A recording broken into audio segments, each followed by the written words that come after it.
the first steps to starting your own business on today's episode. Today's episode is brought to you by SEMrush, started in 2008 with one mission: to make online competition fair and transparent with equal opportunities for all. To find out how SEMrush can help you compete with the big boys, go to servenomaster.com/SEMrush today.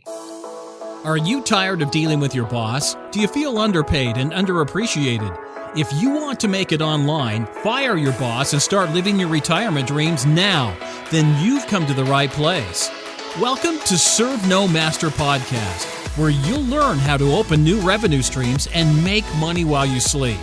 Presented live from a tropical island in the South Pacific by best-selling author Jonathan Green. Now, here's your host.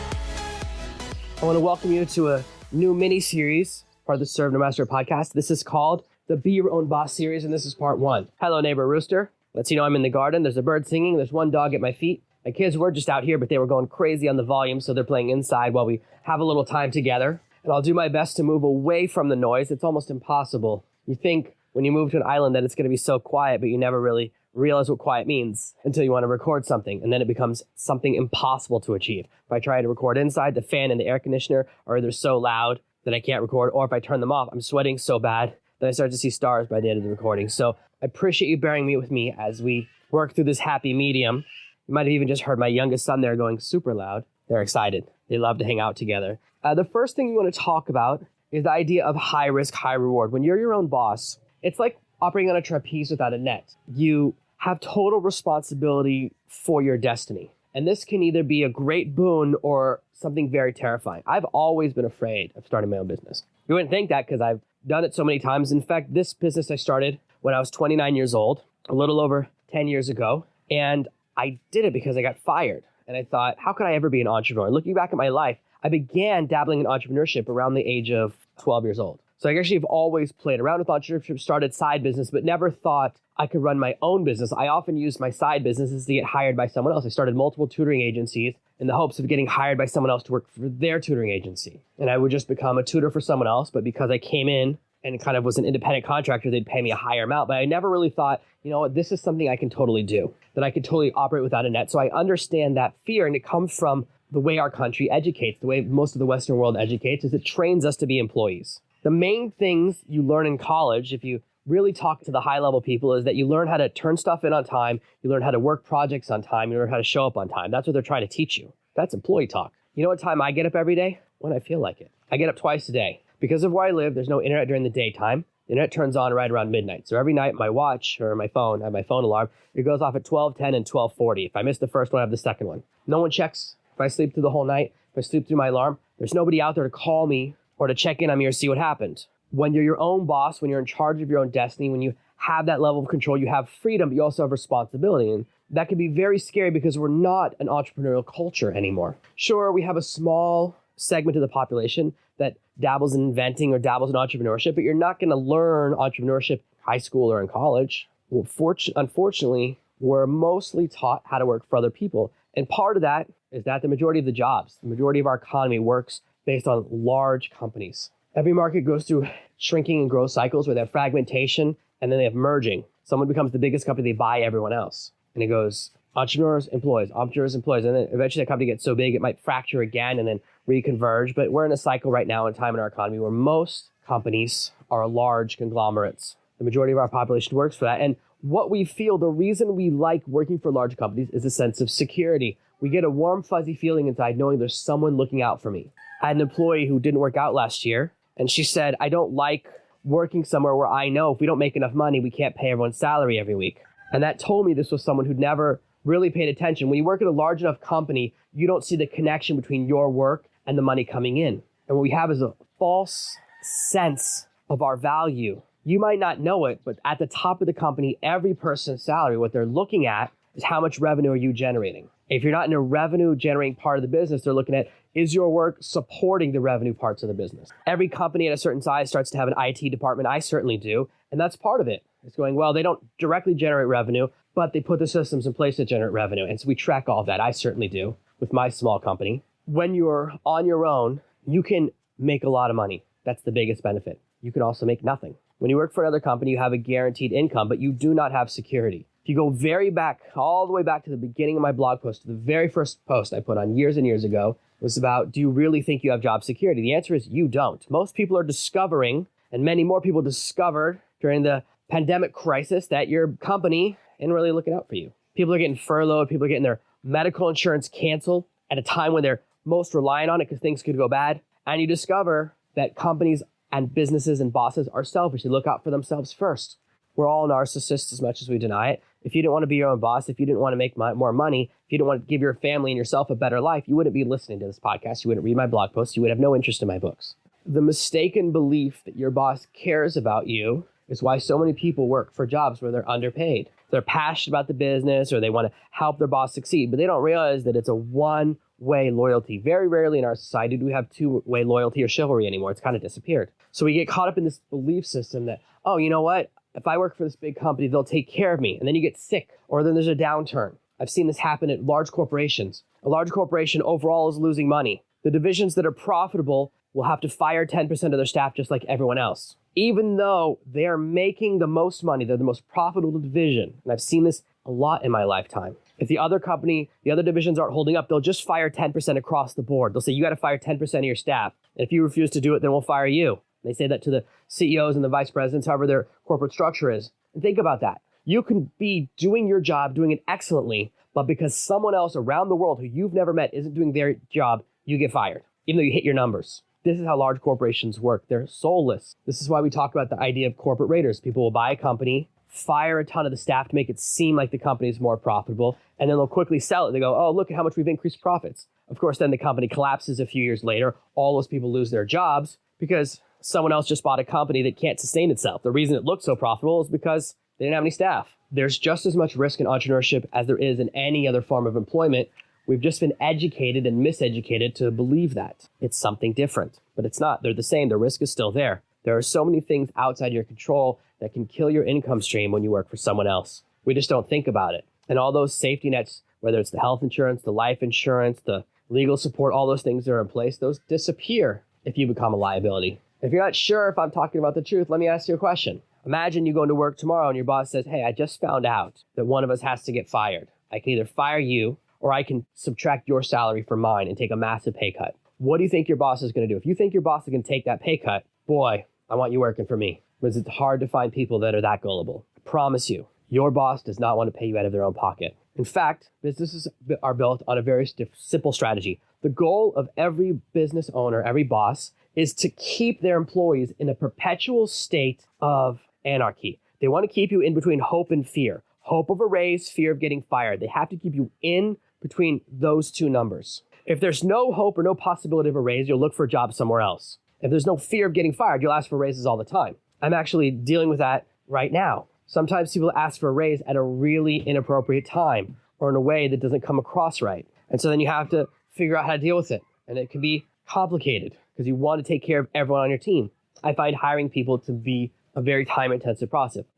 Posting the ad, going through the applications, putting people through all the tests. My entire hiring process, which I talked about in a previous episode, we have it all in place. And then once we hire someone, which can take about a month, it takes 3 months to train them properly. And guys, if you hear some ball bouncing noise in the background, that's just my oldest son having a bit of fun in the garden. Certainly don't want to stop him from having a good time. Just part of island life. Your boss will never pay you what you're worth. If a boss paid every single employee what they're worth, the company would be break even. There would be no profit because you would simply divide it up evenly or based on percentages for what people have done. We'd be operating like a pirate ship. On a pirate ship, the captain has a specific share, then each person below them has a share, and they're all divided up in different ways, but there's nothing left over for operating funds. Businesses aren't run like pirate ships. So if you think you're getting paid what you're worth, you're not. You can do the exact same thing, and if you work independently or as a contractor, you'll get an immediate pay raise. If you don't know what I'm talking about, look at any government employee. Whether you're a soldier, whether you're a spy, whether you're an analyst, the second you leave the government's employ and take a job, still working for the government, but as a consultant or through a private contractor,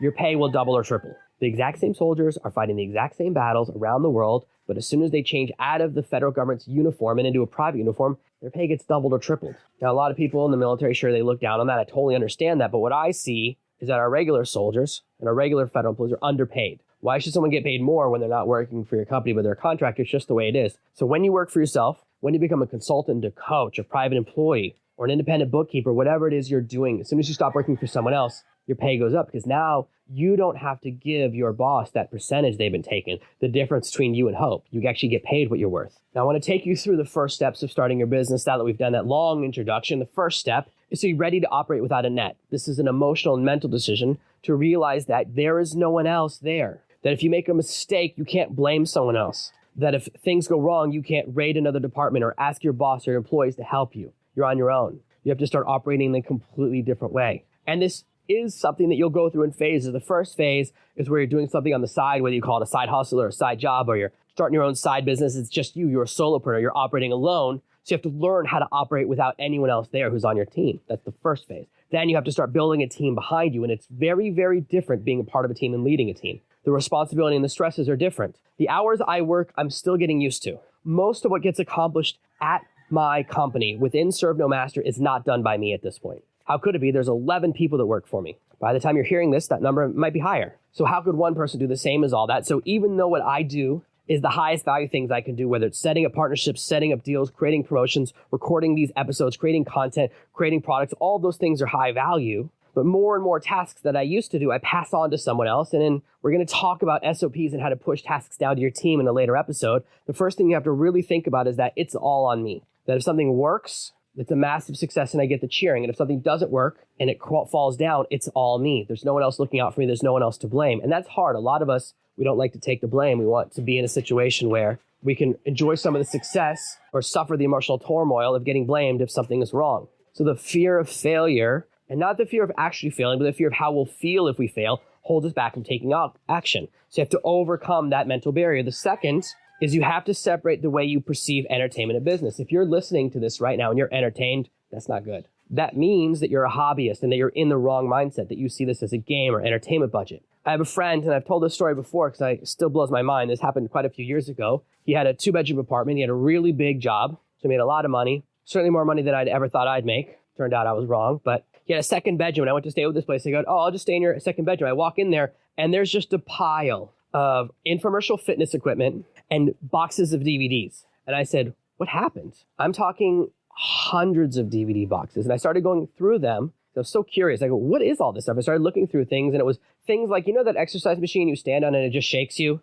I don't know what it's actually called, but I call it a shaker. And he had one of those, and he had some other stuff like that I'd seen in infomercials, but obviously they'd never been used. And almost every single DVD was still in the original plastic wrap. It was still protected from the environment. So he had all this information that he'd never absorbed. And that's because he saw it as entertainment. Some of the content in there was really good. I actually went through one of the DVD series in there while I was staying with him. Boy, I learned a lot. It was really cool. Some of the stuff was really, really good. A lot of it's from people that are my contemporaries or my competitors. Some of it's not. He had stuff across the whole spectrum. Everything from how to start a business, how to be better at conversation, to Reiki healing, and everything in between. He had a whole wide range of interests. And what happens is when you're not using your business mind, when you're using your entertainment budget, you approach money differently. When I'm thinking about going to a movie, I look at what the movie costs. Can I afford it? When I'm spending business money, I say, will I get the money back on this investment? Right now, I'm actually thinking about this piece of software that I use. It's $250 a month. That's $3,000 a year. I'm thinking to myself, can I downgrade that software right now? I'm thinking about it.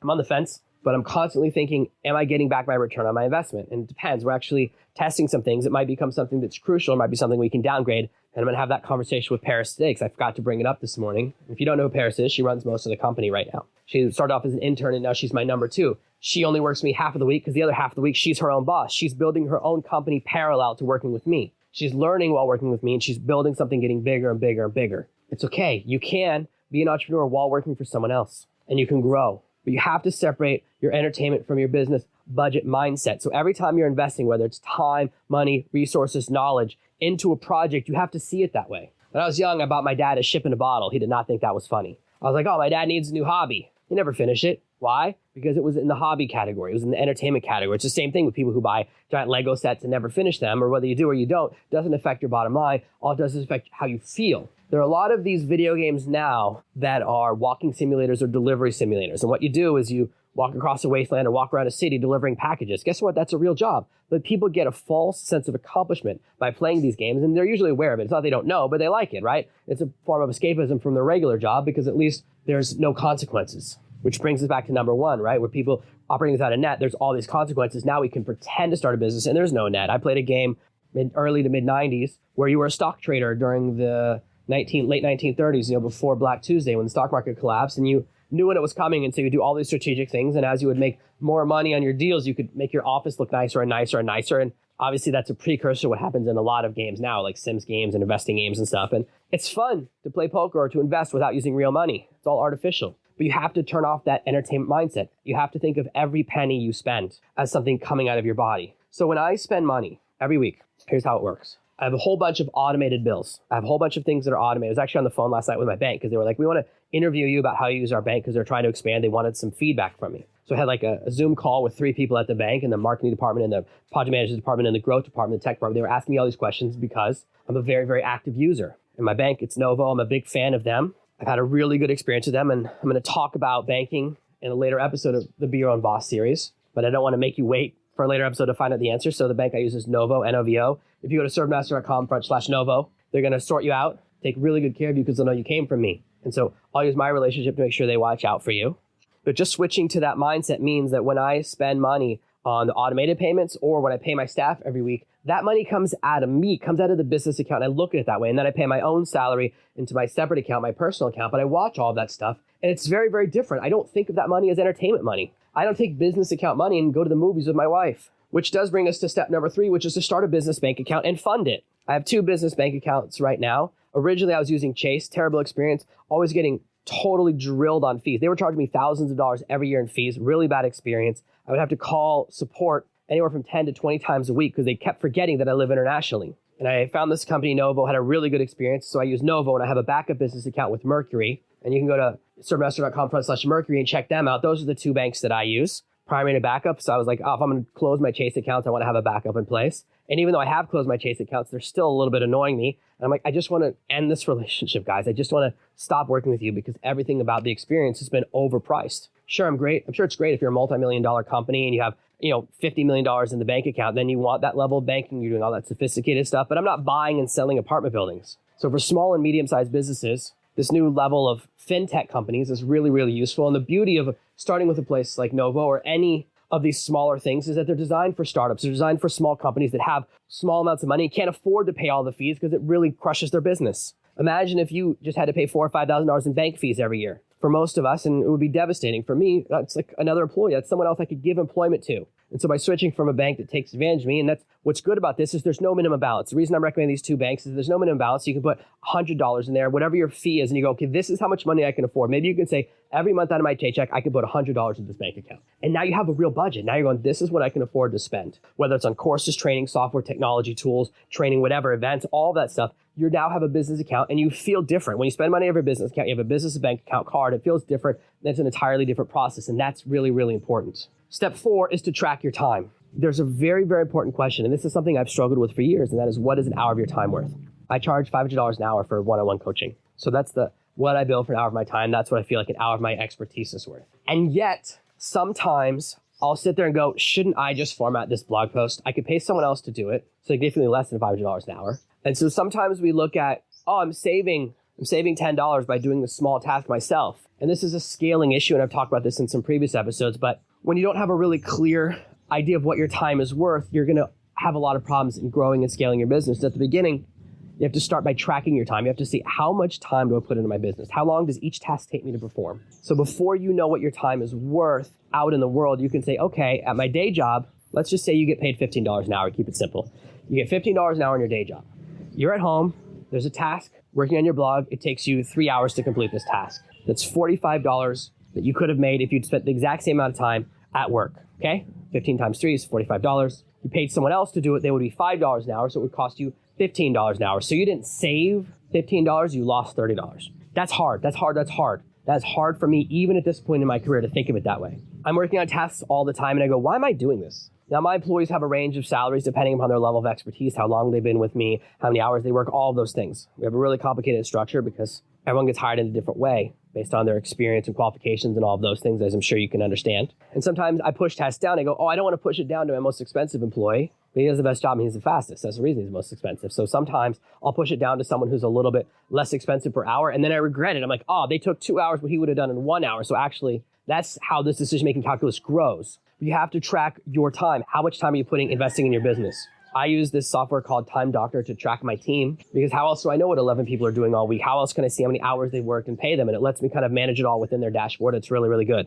really helpful. And as always, we have a link to anything I mentioned in the show notes so you can see what I'm talking about. And they have an option to track your own time usage. The issue with that for me is that most of my time in this business is time I spend not on the computer. How can I track the time I'm doing right now when I'm outside in the garden recording into my phone, right? So I do anywhere from 25 to 50% of the day is on the computer. The rest is all off the computer.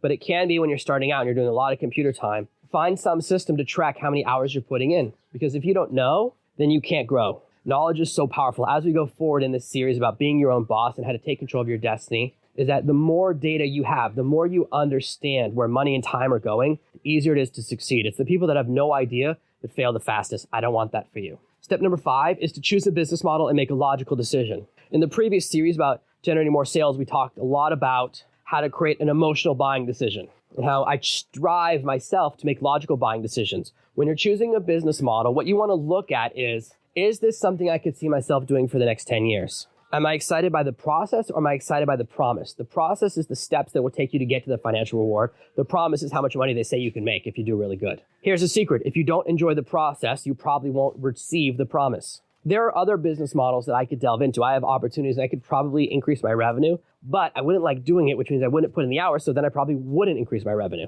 I was having a conversation with one of my friends the other day who's really doing well with a Facebook ads campaign, but he's spending a lot of money. He goes, to do testing, you have to have this level of investment, and I'm not there yet. I said, you know what? I'm putting most of my investment in these areas of my business, which is staff and content. So it's not that his business model doesn't work, it's just not right for me. Because what I'm trying to build is something a little bit different. Now, I may open up a branch going in that direction sometime in the next year, but I have to deploy my time and resources in a very specific way. And so I found a business model that I like. So my logical decision is it meets my needs, it's adaptable in the way that I need, it meets all the Hydra business requirements because it is the core Hydra business, which means it's strong, it's unkillable, it's adaptable. So the things I look for in a business, the things that I talk about in our episode about how to adapt to and have a recession-proof business. It's the ability to adapt to changes and surprises in the market. That's important to me. So I see what my friend is doing and it's awesome. I don't see it as an entire business model because it has a single point of failure. If the platform where he's buying ads raises their prices or they stop letting him buy ads on there, then he's gone. And he has multiple branches in his business as well. But it's just we were talking about different ways we're growing and he's doing one thing, I'm doing something else. But we do a lot of projects together. So you have to make a logical decision that looks at, is this something I can see myself doing? Can I understand this process? Or is this something that just gets me excited and I'd love to be making all that money and I haven't really paid attention to the mechanics? Every single business model is hard. I'm going to tell you that right now. Even though there are a lot of promises out there that says this is so easy, you don't have to do any hard work, it's push button. It's not true. Every single business model has something about it that's hard or challenging. That's why there's revenue there. If it's really, really easy, then everyone can do it and the market collapses. What you experience is a price drop. This is something that happened in my environment. At the beginning, and my wife and I, we moved into this hotel in the middle of 2018. We took over a hotel 9 days after the birth of my second son. We'd been negotiating it for months. We were out of town for 2 months to have the baby. We stayed near a hospital, which is not on my island. We had our son. We came back 9 days later, and we took over a business. We ran the business for 18 months, and what happened during those 18 months is we went from 5 competitors to 500.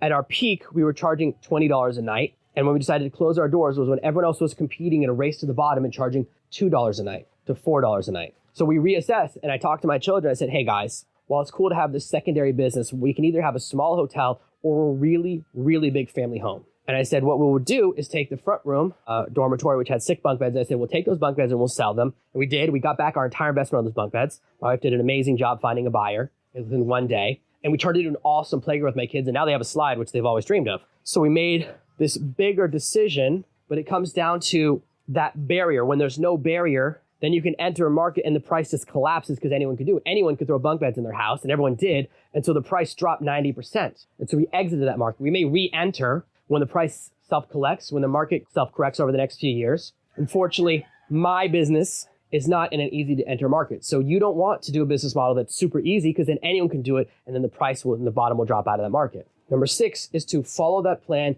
until you hit your first goal. Now, I encourage everyone who encounters me and goes through my programs to read my books and to go through my live Project Hydra training to see if that's the right system for you. Because I believe it's a powerful system that can work for many people. And if you do choose that system, I encourage you to follow it to the end because you'll have big success. What I don't want you to do, even though it's cool for me as an affiliate, is to buy 5 different really expensive programs and not go through any of them because then you won't have any success. That's not what I want. I want to make money and for you to succeed. I want both things to happen. And so I want you to choose whatever your business model is. It doesn't have to be mine. 90% of the people who encounter my business models and the other ones that I share with them choose someone else's. And that's okay. Because there's certain things I'm not really good at. If you want to do drop shipping, if you want to do e-commerce, if you want to sell physical products on Amazon, guess what? I'm not good at those things. If you want to really get into traffic arbitrage and buying and selling traffic on Amazon, YouTube, Facebook, or other platforms, I'm not the right person. My job is then to introduce you to the right person. So you know what? I'm not an expert. This is my friend who is. If you really want to get into e-commerce, then I would introduce you to my friend Jack, who's doing amazing in e-commerce.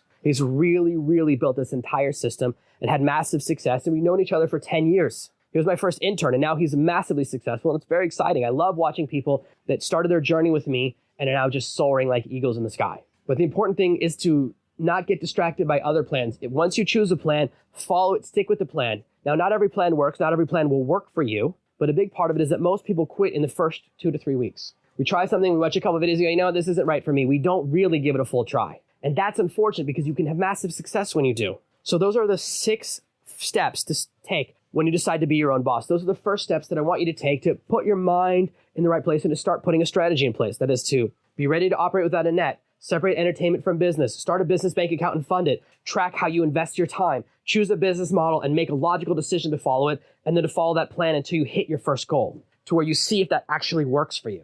And as you're starting, your first step may have an intermediary step. You have to make a decision right now, and that is, are you going to be a freelancer, a consultant, or sell stuff? One of the fastest ways to be your own boss is to say, here's what I do right now for a company. I'm going to hang up a shingle and do it on my own. There's a lot to be said for hanging up your own shingle. This is what lawyers do. You can either join a really large firm, which has the advantage of they have tons of clients and they have all this work coming in. The disadvantage is you don't get paid a lot. You have to spend years working your way up to partner, and then you have to work your way up to senior partner and all these other things. So there's a process there, and that can be good. It's the right thing for some people. But boy, if you take control of your own destiny, you open up your own office, then yes, everything is on you. Everything from the cost of paper and photocopying ink and electricity to your secretary or your assistant's salary to long distance phone calls. All of those pieces, all those different bills are suddenly on you. But boy, when you close a good client, when you grow, you don't have to give 80 or 90% of that money to someone else. You're operating without a net. So immediately going into freelancing is a way to boost your income and give you a feel for what it's like to be operating without a net, to be working on your own. The next phase is when you go into consulting. Instead of doing, you help other people do it. Occasionally, I do consulting. I don't do a lot of consulting. I do coaching. Consulting, in my mind, at least, maybe you have a different definition, is more when you work with a larger company, you kind of give them a whole bunch of things. My experience is that whenever I work with these larger companies, unless I massively overcharge them up front, I'm disappointed by the relationship. I don't like working with them. You find out the person you're talking to is not a decision maker. I don't want to have conversations with 3 people before I'm finally talking to the person that they can actually write the check or not. That doesn't interest me. I like to deal with decision makers because that's what I am. So you can do the freelancing phase, which is where you just take what you're doing and keep doing it, but you're kind of in control. The middle phase, the middle option, which is where you're a consultant. So you're working with companies or individual people and kind of talking about what you used to do and giving advice based on your expertise. And the third iteration, which is where I spend most of my time, most of my revenue, is where you create products and services or trainings that you sell. And so your focus is almost completely on sales. If you look at each of these in the freelancing, it's like 90% do, 10% sales. Consulting is about 50-50, and then sales is about 10% do, and then 90% sales, 90% selling it. So you can see where you want to fit on that spectrum. And you may start like I did at the left and work your way to the right. You say, I'm going to start doing freelancing, so I start building revenue, get used to being my own boss, see what it feels like to have a little more responsibility. And then I'm going to start taking what I do, turning it into processes that I can teach other people. And once I get good at teaching other people, then I'm going to record those training sessions and sell them. That's how you go across those 3 spectrums. And that's how you can be your own boss. And those are the first steps you need to follow when you decide to start your own business. Thank you for listening to this week's episode of Serve No Master. Make sure you subscribe so you never miss another episode. And we'll be back next Tuesday with more tips and tactics on how to escape that rat race. Head over to servenomaster.com/podcasts now for your chance to win a free copy of Jonathan's bestseller, Serve No Master. All you have to do is leave a 5-star review of this podcast. See you Tuesday. Are you ready to make your first dollar online? Grab my free guide, How to Make $1,000 this month at servenomaster.com/1K.